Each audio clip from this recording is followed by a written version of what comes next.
Welcome to my YouTube channel, Tony Su Vega, your feng shui guru and paranormal expert. Horoscope, Libra, September 23 to October 22. September 25, 2023, Monday.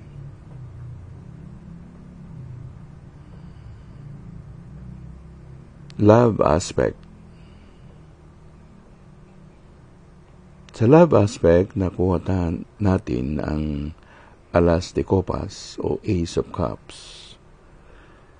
Ang ibig sabihin, magkakasundo kayo ng iyong mahal sa buhay at ang iyong pamilya ay parami ng parami. O maaaring mayroong magbubuntis o manganganak sa mga panahong ito. Pero maligayang maligaya naman kayo kahit dumadami kayo. Nagsusunuran at nagmamahalan. Karir. Sa karera, nakuha naman natin ang marahang number 12 o ang Hangman. Draw ang ibig sabihin nito. Kahit anong effort ang gawin mo sa iyong trabaho, parang baliwala pa rin ito sa kumpanya ninyo. Kaya basta gawin mo lang yung trabaho mo para hindi ka masita at hindi ka magkaproblema sa pinagtatrabahuan mo. Ituloy mo lang kung anong ginagawa mo. Isang araw, mapapansin ka rin sa kanilang ginagawa at sa iyong kasipagan at maaaring bigyan ka rin nila ng aumento later on. So, basta huwag ka lang mainis, mabwisit dahil ganun talaga. Ganun talaga ang buhay. Money and opportunities. Nakuha natin ang normal na Seven of Swords. Nang ibig sabihin, may mga nawawala sa iyong pera o oportunidad.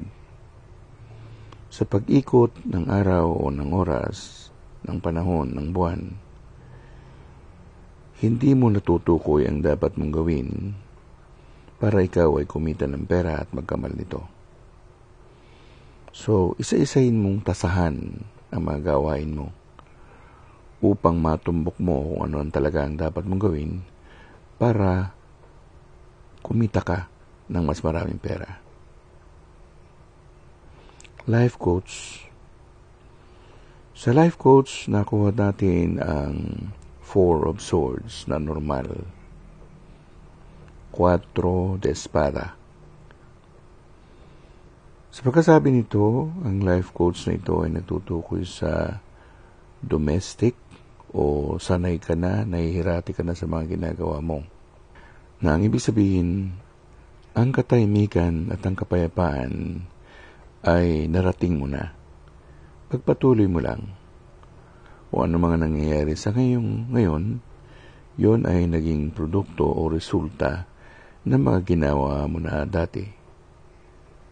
Na inayos mo mga bagay-bagay, lalo na yung mga magulo, o hindi mo maayos, hindi mo maplansya, kaya tama ang ginawa mo.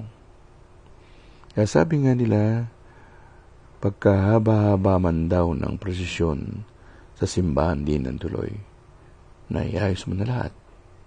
Congratulations.